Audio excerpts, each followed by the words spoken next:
CC ক্যামেরায় জীবনটা শেষ করে দিছে আমার। একটা কাম কর, 1-150 পোলাপান ভাড়া কর, সবার মুখে স্লোগান থাকবো একটাই, দাবি আমাদের একটাই, সিসি ক্যামেরা মুক্ত বাংলাদেশ চাই। বাংলাদেশের কোনো রিসর্ট বা হোটেলে সিসি ক্যামেরা থাকা যাবে না। রিসর্ট বা হোটেল কি, বাংলাদেশের কোনো জায়গায় কোনো সিসি ক্যামেরা থাকা যাবে না। যে সিসি ক্যামেরা লাগাবে তার ডাইরেক্ট মৃত্যুদণ্ড। এমপি হওয়ার পরে যদি এতটুকু না করতে পারি তাহলে জীবনে ভালাইলাম নাকি? আরে পাজি নজরুল ভাই, এই কামটা তো আপনার আগে করে লাগছিল। আরে আগে তো বুঝি নাই যে এই বুড়া বয়সেও এত ডার আছে আমার কেটিতে। ধরা পড়ার পর যাতা লেগে গেছে বিচিতে। এত খারাপ হয় নাই, খালি একাদশে নাম লেখাইছি। মাঠে খেলতে না নাই মা ও বহু যুবক এখন পছন্দের খেলোয়াড় আমি। লসের বিটটা খালি দল থেকে আমারে বাদ দিছে, কিন্তু পোলাপান আইডল জানি ভাইয়ের লগে জানি আমার তুলনা দেয়। আর দল একটা আমি খুলমু ভাবতাছি, বাংলাদেশ 70+ বয়সী কোটি হরিণ শিকারী সংগঠন।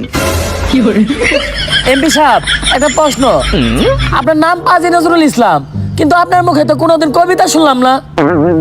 হন, পাঞ্জাবি টুপি পরলেই যেমন সবাই হুজুর হয় না, তেমনি কবির মতো নাম থাকলেই সবাই কবি হয় না।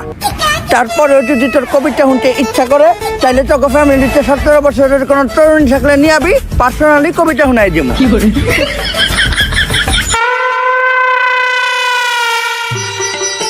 মালিককে দাদা।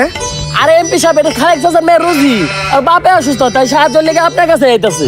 মেয়ের তো বুদ্ধি আছে, একদম পারফেক্ট মানুষের কাছে আইতাছে। এমপি সাহেব, কিছু কওয়া লাগবে না, আগে কর তোমার বয়স কত? 17। 17 বছরের লগে আমার অন্যরকম মহব্বত। 17 বছরের তরুণীরা থাকে আমার মস্তিষ্কের ছোটে মনে ধন। তবে তুমি তো একটু অসময় এসে বসো, এখন আমি একটু ব্যস্ত, আমার সময় নাই। তুমি আজকে রাত্রে পাশের বাগানে দেখা করবা, আপাতত যাও। এমপি সাহেব, আরে বাগানে বের করলেন কে? আরে রিজোর্টে তো সিসি ক্যামেরা ভরা, ওই জায়গায় গেলেই কট খাই। বাগানে তো সিসি ক্যামেরা ঝামেলা নাই, আপাতত বাগানে কাম চালাই। ওই মঞ্জু, একটা হারবাল নিয়ে আয়, বাঘ যেন বাগানে সারা শিকার করতে পারে।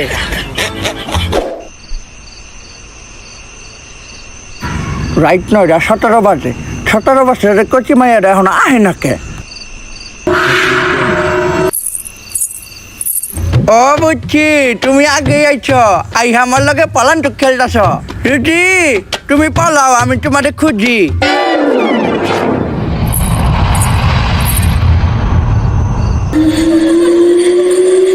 রুটি, আমি তোমারে পাইছি।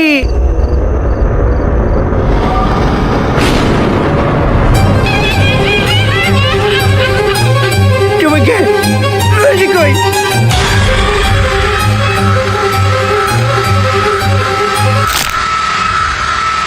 স্যার, পাবি না, তোরা একটা অপরাধীও।